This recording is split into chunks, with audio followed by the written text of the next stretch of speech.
آج کی ہماری گفتگو ایک ایسی شخصیت کے بارے میں ہے جن کا سفر فارس کی آگ سے شروع ہو کر اسلام کے دل تک پہنچا۔ یہ کہانی ہے ایک ایسے سفر کی جس نے ایک اجنبی کو خاندان کا فرد بنا دیا۔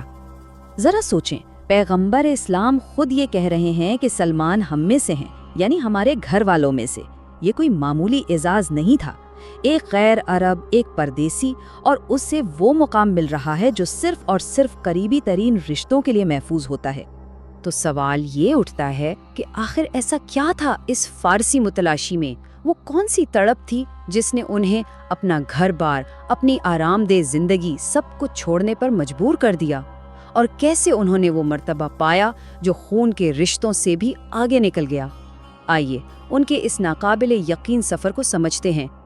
چلیں تو پھر ان کی زندگی کے مختلف ابواب پر ایک نظر ڈالتے ہیں، فارس سے ان کے سفر کے آغاز سے لے کر اسلام کے مرکز میں ان کے مقام تک۔ اچھا، تو اسلام قبول کرنے سے پہلے ان کا نام سلمان نہیں تھا بلکہ روزبا تھا۔ وہ فارس کے مشہور شہر اصفہان کے قریب ایک گاؤں کے سردار کے بیٹے تھے۔ اور یہ تبدیلی صرف نام کی نہیں تھی، یہ تو پوری شناخت کی تبدیلی تھی۔ روزبا جو زرتشتی آگ کا رکھوالا تھا، اب وہ سلمان المحمدی بن چکا تھا، یعنی محمد صلی اللہ علیہ وآلہ وسلم سے نسبت رکھنے والا۔ امام صادق علیہ السلام کا یہ کہنا کہ انہیں پارسی نہیں بلکہ محمدی کہو، ان کی اس مکمل روحانی تبدیلی کی سب سے بڑی گواہی ہے۔ ان کی حق کی تلاش کا آغاز اس وقت ہوا جب انہوں نے اپنے باپ دادا کا مذہب چھوڑ کر ایک عیسائی چرچ کی عبادت میں سکون محسوس کیا، اور بس اسی ایک فیصلے نے انہیں اپنی پرآسائش زندگی چھوڑ کر ایک لمبے اور بہت ہی کٹھن سفر پر روانہ کر دیا۔ ان کے سفر کا یہ نقشہ دیکھیں تو عقل دنگ رہ جاتی ہے۔ اصفہان سے شام، پھر موصل، نصیبین اور آخر میں اموریہ تک کا سفر۔ کئی دہائیاں لگ گئیں۔ وہ ایک کے بعد ایک عیسائی عالم کی شاگردی کرتے رہے، اور ہر عالم اپنی موت سے پہلے انہیں سچ کے اگلے پڑاؤ کا راستہ دکھا جاتا۔ تو اب ان کے پاس یہ 3 نشانیاں تھیں۔ وہ اسی مقصد سے عرب کی طرف روانہ ہوئے، لیکن راستے میں قافلے والوں نے انہیں دھوکہ دے دیا اور غلام بنا کر بیچ دیا۔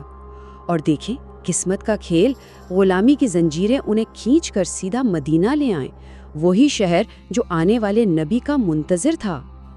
اور پھر آخر کار وہ لمحہ آ ہی گیا جب انہوں نے پیغمبر اسلام کی مدینہ آمد کے بارے میں سنا تو سلمان میں، جو ابھی تک غلام تھے، ان نشانیوں کو ایک ایک کر کے پرکھنے کا فیصلہ کیا۔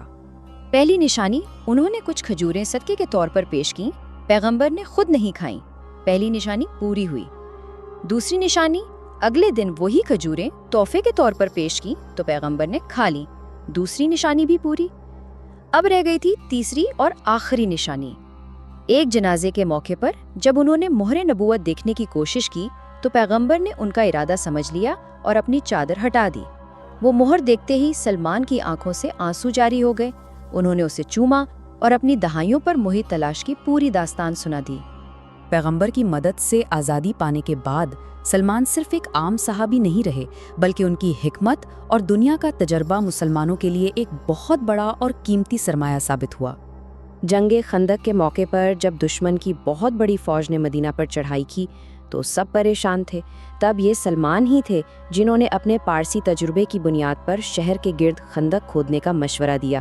یہ ایک ایسی جنگی چال تھی جو عرب میں بالکل نئی تھی، اور اسی نے لڑائی کا نقشہ بدل کر رکھ دیا۔ اس زمانے کا تصور کریں جب لوگ اپنے قبیلے اور نسل پر فخر کرتے تھے۔ ایسے میں ایک اجمی کا اتنا بلند مقام کچھ لوگوں کو شاید ٹھیک نہ لگا ہو۔ تبھی پیغمبر اسلام نے یہ تاریخی جملے کہے جس نے ہمیشہ کے لیے فضیلت کا معیار ہی بدل دیا۔ انہوں نے صاف صاف بتا دیا کہ برتری رنگ یا نسل سے نہیں، صرف تقویٰ سے ہے۔ لیکن سلمان کا اصل مقام ان کا علم یا ان کی جنگی حکمت عملی نہیں تھی، بلکہ ان کے ایمان کی گہرائی تھی، ایک ایسی گہرائی جس کی مثال ملنا واقعی بہت مشکل ہے۔ کہا جاتا ہے کہ ایمان کے بھی 10 درجے ہوتے ہیں۔ امام صادق علیہ السلام کے مطابق بڑے بڑے صحابہ جیسے جناب مقداد اور جناب ابو ذر ایمان کے 8ویں اور 9ویں درجے تک پہنچے، لیکن 10واں اور آخری درجہ وہ صرف اور صرف سلمان کے لیے مخصوص تھا۔ یہ ان کی روحانیت کی انتہا تھی۔ اور یہ درجہ انہوں نے اپنی زندگی سے کما کر دکھایا۔ زہد کا عالم یہ تھا کہ ہزاروں درہم کی آمدنی بھی خیرات کر دیتے اور خود صرف ایک چادر میں گزارا کرتے۔ علم ایسا تھا کہ انہیں اتھاہ سمندر کہا گیا، اور وفاداری ایسی کہ حق کے ساتھ کھڑے رہنے والوں میں وہ ہمیشہ سب سے آگے رہے۔ ان کی زندگی کا جو فلسفہ تھا وہ ان کے آخری لمحات میں بھی بالکل ویسا ہی روشن رہا۔